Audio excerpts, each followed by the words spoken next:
In this video, I'm going to be talking to you guys about a very common doubles strategy mistake that I see happen all the time. And let's go ahead and get started with this point. We're going to see John serving. He's closest to us in the purple. And this video was brought to us by John. He's a member of the forums at essentialtennis.com.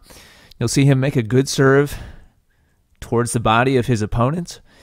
And one good thing that we're seeing here, we're going to be showing you guys a very common mistake, but there's several good things that are happening in the middle of this point as well. So I'm going to make sure to point those out to give everybody credit in this point where credit is due. Now, we're seeing that the returner is getting a little bit jammed up here by this serve. We see that he's off balance. And so John's partner, the person in black up at the net, he's already starting to make a move towards the ball before that return is even struck. So that's an excellent job by John's partner to identify that weak return and to start making a move towards it. And this is what I want all of you guys doing in your doubles play, whether you are the server's partner or the returner's partner. When you're up at the net, you should be looking for opportunities to move for any shot that you can possibly reach so that you can make stuff happen and put the ball away and finish the point. So this is an excellent job, and I'll back this up a little bit here. And again, we'll see that before the ball even gets to that returner, you'll see he's starting to make that move towards the center. Returner gets jammed up. He's already on his way to the middle where most of the returns are going to be headed, being cross court. And he's making his move towards the ball. That's great. And he's rewarded with a high forehand volley. Now, the first shot that John's partner hits is excellent, and this is an example of what I do want to see you guys do. It's a good strategy on the part of John's partner. He takes this shot and hits it towards the net person right in front of him. And I love this play because the net person right in front of him has very little time to react to his volley. And so most of the time, this is probably going to result in a winning shot. It might not necessarily be a winner, a shot that the net player can't even touch, but we'll see here that he does a good job of putting the ball down low towards his opponent across from him, and his opponent was definitely caught off guard. You'll see him off balance here as well. As he does get a racket on the ball, he puts the ball right in his sweet spot there. So really good hands by that player to get this shot back in play. And he does the best he can to get it over and ends up popping the ball up. Now, this is the sticking point right here in so many points in doubles play. And all four of these players are probably strong 3-5 players, maybe 4.0 players. And this is very common. John's partner up there at the net, the person in black, just did a good job of setting up this point. He moved for the weak return.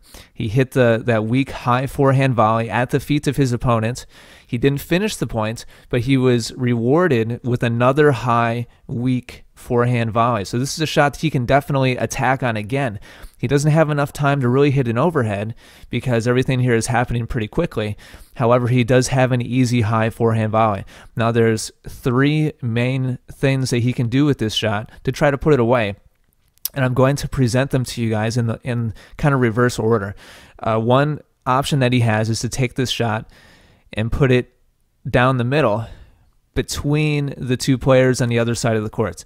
I don't like this option a lot because there's not a ton of space there right now, and by just taking 2 steps over to his left, that baseline player on the other side can easily get a racket on that shot. It might not be an effective shot back, but he definitely has a play at it. And most commonly we see in my teaching this happen, and the net player gets lobbed. And they're asking, well, I made it up to the net, I tried to put it away, and they keep on lobbing me. Well, a lot of times it's because of shots like this option here, trying to go back down the middle between them and trying to put it away. And it's not a very effective shot because it doesn't really finish the point very effectively all the time. So that's one option. Another option he has is to take this over to his left and hit an angle off the court. And I like this option.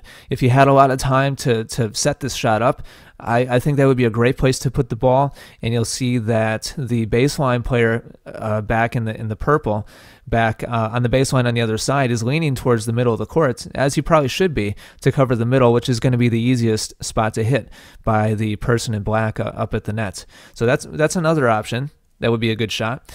Probably my favorite, personally, would be just to go right back at the feet of the net player right in front of him. This is the easiest shot to hit on the court, and it's going to be very effective. The chances of that player in red getting back 2 of those reaction half volleys in a row are not very good. You're probably going to win the point that way most of the time, and it's also probably the easiest shot on the court to hit. So I like that option.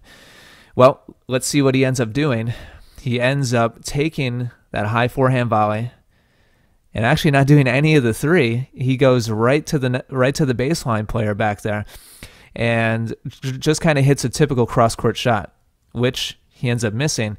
But even if he made it, that baseline player is going to have an easy time getting that shot back. It might not be the most effective because this net player is definitely attacking on it, and he's hitting a good solid shot here. But I don't like this play because that baseline player has a lot more time to react to the shot. You see, he's getting his racket ready to hit this back if it was to be in. Whereas his partner, the player in red, is sitting up here and actually backing up after he hits that shot. He's backing up. He does a split step there, so he's ready. But he's hoping, oh my gosh, do not hit this shot back at me. This shot right here, this second high forehand volley. And in my opinion, he should have taken that back at that person right in front of him and finished the point.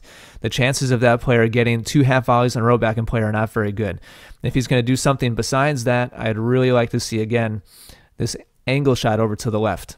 So basically anywhere but down the middle of the court where that baseline player can make a good play at it, I think is good. Don't go back to the baseline, or either hit it at the feet of that net player or angle it away. Those are the 2 best choices.